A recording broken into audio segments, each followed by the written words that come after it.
પ્રભુની સ્તુતિ કરી છે.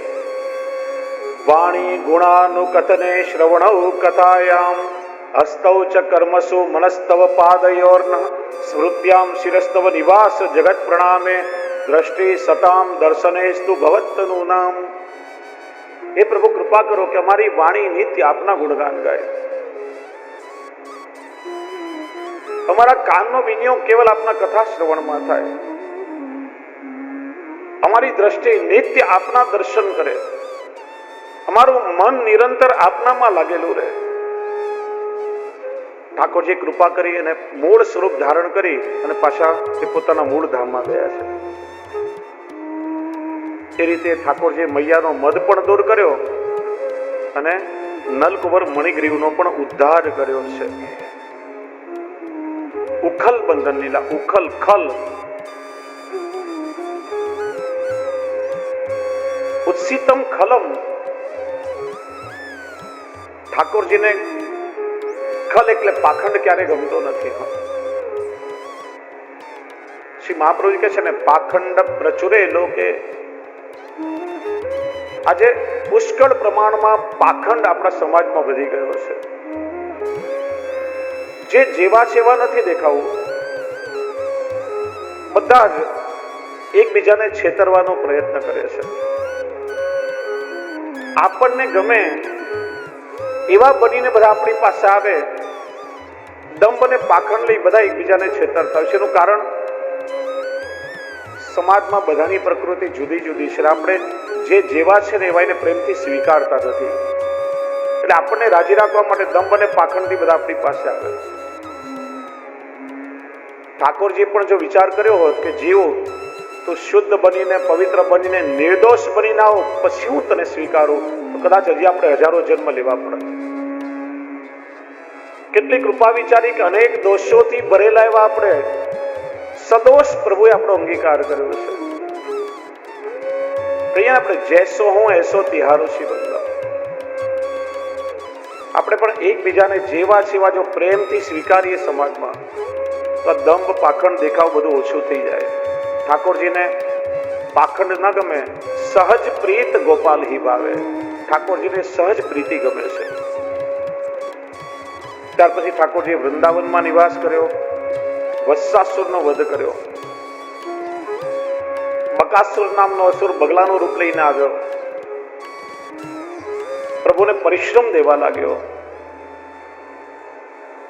ઠાકોરજી બે ચાંચ પકડીને ચીરી નાખ્યો. બગ એટલે બગલો, એ પણ દંભનો પ્રતીક છે. ઠાકોરજીને દંભ ક્યારેય ના ગમે. ત્યાર પછી 12મો, 13મો ને 14મો પ્રક્ષિપ્ત અધ્યાય છે. કાલે ચર્ચા થઈ હતી કે ભાગવતજી 10મા સ્કંદમાં 90 અધ્યાય છે. શ્રી મહાપ્રભુજી આ 3 અધ્યાયને પ્રક્ષિપ્ત માને છે, 87 અધ્યાય માને છે. અને પેલી કારિકામાં 87 અધ્યાયનું વર્ગીકરણ કર્યું, ચતુર્ભીષ, ચતુર્ભીષ, ચતુર્ભીષ, ત્રિભીષ તથા. એનું કારણ ભાગવતજીમાં જે લીલા છે બધી સારસ્વત કલ્પની લીલા છે, અને આ 3 અધ્યાયમાં જે લીલા છે કલ્પાંતર ભેદની લીલા છે. ઘણી વાર મનમાં પ્રશ્ન થાય કે ભાગવતમાં તો અમુક લીલા છે, અન્ય પુરાણમાં જુદી લીલા છે, પેલા પુરાણમાં તો ઓર લીલા જુદી છે. એનું કારણ દરેક કલ્પમાં પ્રભુનું પ્રાગટ્ય છે, સંભવામી યુગે યુગે, અને દરેક કલ્પમાં જુદી જુદી લીલા કરી. એટલા માટે અન્ય પુરાણોમાં એક કલ્પાંતર ભેદની લીલા છે, જ્યારે ભાગવતમાં એ સારસ્વત કલ્પની લીલા છે. અને આપણા ઘરે જે ઠાકોરજી સેવ્ય બિરાજે છે એ સારસ્વત કલ્પના પુષ્ટિ પુરુષોત્તમ પ્રભુ, જેમણે વ્રજ લીલા કરી છે, એ બિરાજે છે આપણે ત્યાં. અને એનું પ્રમાણ શું? તો કે 11મા અધ્યાયના છેલ્લા શ્લોકમાં કહ્યું, એવમ વિહારે કૌમારે કૌમારમ જતુર્વ્રજે. કુમાર અવસ્થા એટલે 5 વર્ષ, અને પ્રભુએ ખેલતા ખેલતા કુમાર અવસ્થા એટલે 5 વર્ષ પૂરા કર્યા. અને 15મા અધ્યાયના પહેલા શ્લોકમાં કહેવાયું, તતશ્ચ પૌગંડ વયો શ્રિતવ વ્રજે. પૌગંડ એટલે 6થા વર્ષમાં પ્રભુ પ્રવેશ કરી રહ્યા છે.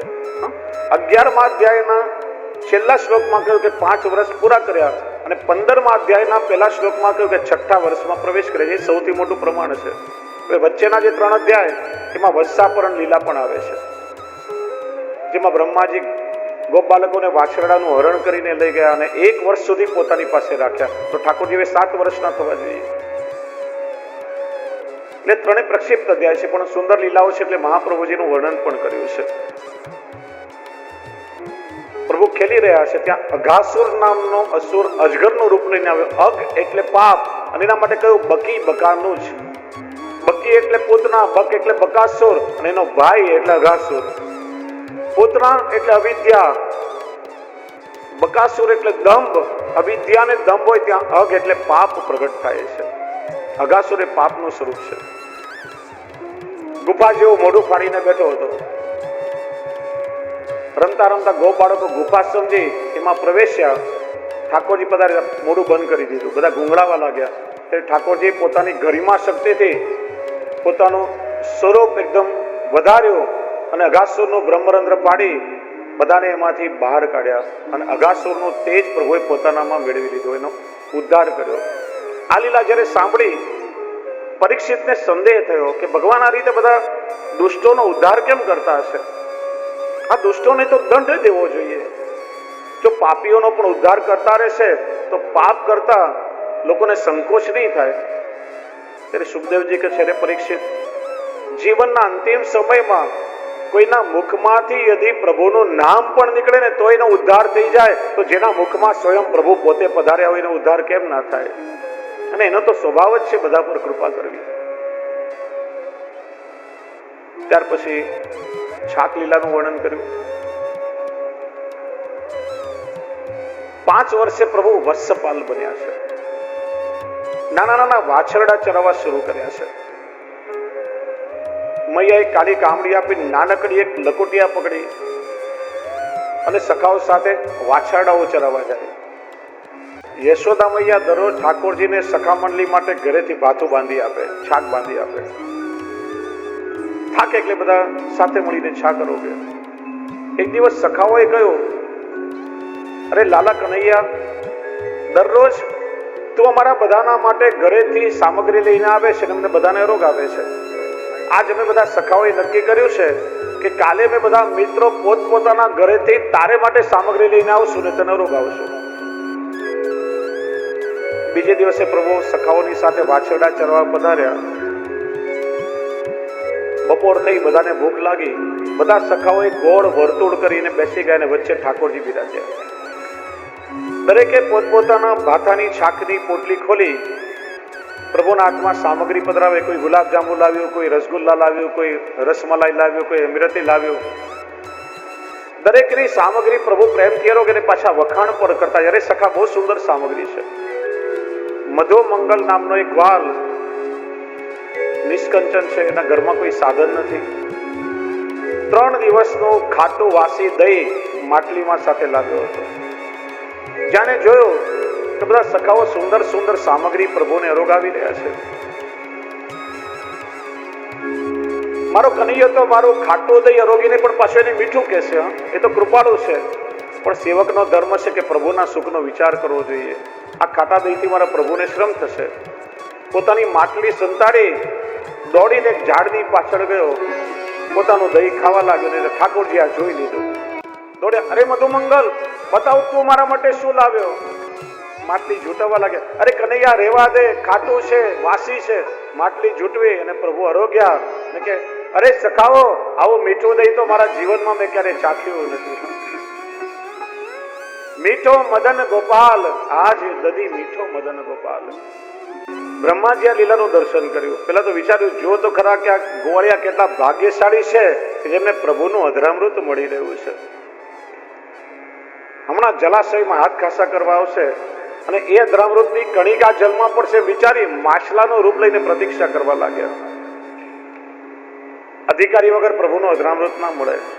ઠાકોરજી સખાઓને કહ્યું, મિત્રો, આજે કોઈએ જલમાં હાથ નથી ખાસા કરવાના, આજે રજમાં હાથ ખાસા કરીને ઉપરણામાં પહોંચી લો.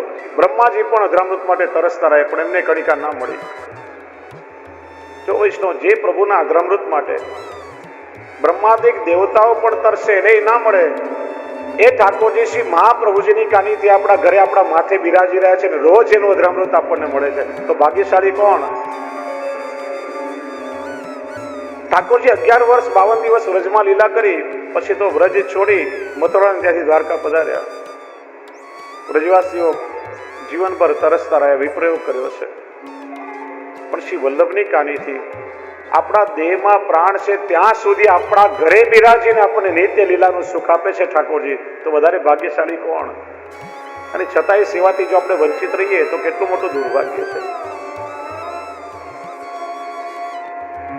જો દેવોને પ્રભુની લીલામાં મોહ થાય પણ ભક્તોને મોહ થતો નથી. બ્રહ્માજી મોહિત થયા પણ પરમાનંદાજીએ શું કહ્યું? પરમાનંદ પ્રભુ હમ સબ જાનત તુમ ત્રિભુવન કે ભૂપ. બ્રહ્માજીને મોહ થયો કે આ ગોવાળનું જૂઠણ દેખાય છે જેનામાં જરાય આચાર વિચાર નથી, શું ખરેખર આ ભગવાન છે? પરીક્ષા કરી, જેટલા વાછરડા અને ગોપાળકો હતા એ બધાનું હરણ કરીને સત્યલોકમાં લઈ ગયા. ઠાકોરજીએ શું કર્યું? એ બધાને પ્રભુએ પોતાની આત્મસૃષ્ટિમાંથી પ્રગટ કર્યા. એટલા સ્વરૂપ ઠાકોરજી પોતે ધારણ કરી લીધા. એક વર્ષ પછી બ્રહ્માજીએ કીધું, જોવો તો ખરા વ્રજમાં શું થતું હશે. જ્યાં આવીને જોયું તો જેટલા બાળકોને વાછરડાનું હરણ કરી લઈ ગયા તો બધા પ્રભુની સાથે ખેલી રહ્યા છે. એ રીતે બ્રહ્માના મદને પ્રભુએ દૂર કર્યો. સ્તુતિ કરી, અહો ભાગ્યમ નંદ ગોપ વ્રજૌ કસામ યન મિત્ર પરમાનંદમ પૂર્ણ બ્રહ્મ સનાતનમ. નંદ બાવાના વ્રજમાં રહેનારા ગોવાળિયાઓ કેટલા ભાગ્યશાળી છે કે જેમના મિત્ર પરબ્રહ્મ પરમાનંદ પ્રભુ પોતે બનીને આવ્યા છે. આ લીલાનું રહસ્ય શ્રી મહાપ્રભુજી બતાવે છે કે પેલા તો એવું થતું,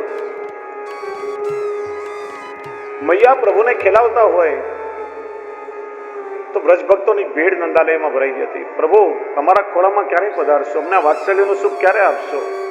અમે ક્યારે આપને ખેલાવશું? મૈયા પ્રભુને સ્તનપાન કરાવતી હોય. ગાયો વિચાર્યા, ગાયો પણ ઋષિ રૂપા ગાયો છે. ઋષિ મુનિ ગાયનો રૂપ લઈ પ્રભુની સેવા કરવા આવ્યા છે. અમે પ્રભુની સેવા કરવા આવ્યા અને મૈયા પ્રભુને દૂધ આરોગાવશે, પ્રભુની ભૂખ મટી જશે, ક્ષુધા શાંત થઈ જશે, તો અમારી સેવાનો વિનિયોગ કેવી રીતે થશે? પ્રભુ આપ અમારું દૂધ ક્યારે રોકશો? ઠાકોરજી કહે છે, હું તો આવ્યો છું બધાના મનોરથો પૂરા કરવા, પણ જો જુદા જુદા બધાના મનોરથ પૂરા કરું તો મારે કેટલાય જન્મ લેવા પડે અને મારે તો આ જન્મમાં બધાના મનોરથ પૂરા કરવા છે. એટલા માટે ઠાકોરજી આ લીલા કરાવી કે ગોપાળકોને વાછરડાનું બ્રહ્માજી પાસે હરણ કરાવ્યું અને એટલા સ્વરૂપ ઠાકોરજીએ લઈ લીધા. હવે પેલી ગોપી પોતાના બાળકને ખોળામાં રમાડતી હોય એને એવું સુખ મળે જ્યારે ઠાકોરજીને ખેલાવી દે છે. વાસ્તવમાં છે તો ઠાકોરજીને. વાછરડું ગાયનું દૂધ પી રહ્યું હોય, ગાયને લાગે જાણે સાક્ષાત ઠાકોરજીનું દૂધ આરોગી રહ્યા છે. એ રીતે અનેક સ્વરૂપ ધારણ કરી અને ઠાકોરજી બધાના મનોરથો પૂર્ણ કર્યા છે. અને 6થા વર્ષે ઠાકોરજી હવે ગોપાલ બન્યા છે. મૈયાએ આજે કારતક સુદ આઠમ ગોપાષ્ટમીના દિવસે મુકુટ કાચરીના શિંગાર ધરાવ્યા છે. એક સરસ મજાની લકુટી હાથમાં આપી, કટીમાં વાસળી ખોસી, કાળી કામળી ઓઢી આજે પ્રભુ પ્રથમ વખત ગૌચારણ કરવા પધારી રહ્યા છે. હિયો હિયો કરીને પ્રભુ ગાય ચરાવે અને કેવલ ગોવાળ નહીં, પોતાની ઈચ્છાથી ગાય ચરાવે ગોવાળ, પણ ગાય સ્વેચ્છાથી ચરે ને એની પાછળ ગાયનું ધ્યાન રાખે ગોપાલ.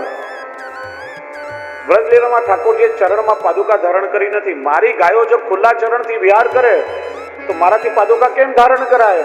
સૂરદાસ પ્રભુ નંગે પાયન અનુદિન ગૈયા ચારણ, એટલે પ્રભુ ગોપાલ કહેવાયા છે. આપણે ત્યાં જાવડીના પદો પણ છે અને આવડીના પદો પણ છે. નંદાલયમાંથી ઠાકોરજી ગૌચારણ કરવા માટે પધારતા હોય એ સમય ઠાકોરજીનું સ્વરૂપ કેવું હોય, અને સાયંકાલે જ્યારે ગૌચારણ કરીને પાછા નંદાલયમાં પધારે એ સમયે ઠાકોરજીનું સ્વરૂપ કેવું હોય?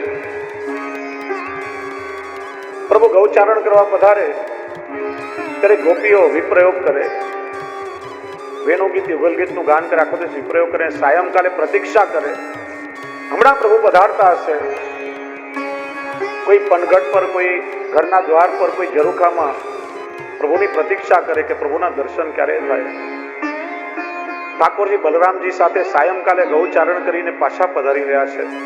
એક શ્રેયસમાં વેણુ છે, એક શ્રેયસ મધુમંગલના ખભા પર છે. ચારે તરફ ગાયોના વૃંદ છે.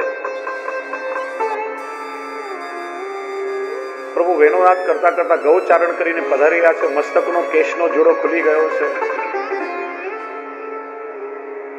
વાકડિયા ઘુંઘરાળા કેશોની લટ મુખારવિંદ પર આચ્છાદિત થયેલી છે. ગોધુલી વેલાનો સમય છે.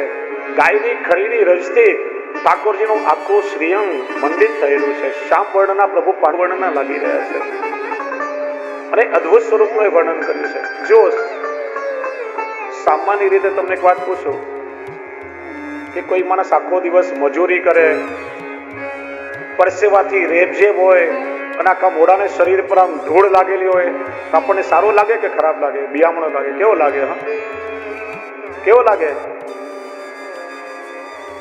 ઠાકોરજીના મુખારવિંદ પર પ્રશ્વેત પણ છે, રજથી મંડિત મુખારવિંદ છે, તો એ અદ્ભુત સ્વરૂપ લાગી રહ્યું. એનું કારણ શ્રી મહાપ્રભુજી બતાવે છે કે આપણે જે પરિશ્રમ કરીએ છીએ ને એ પોતાના માટે કરીએ છીએ એટલે આપણો પરસેવો એ સારો ના લાગે, પણ ઠાકોરજી જે પરિશ્રમ કરે છે ને એ ભક્તોને સુખ દેવા માટે કરે છે, એટલા માટે પ્રભુનો પ્રશ્વેત પણ અલૌકિક છે.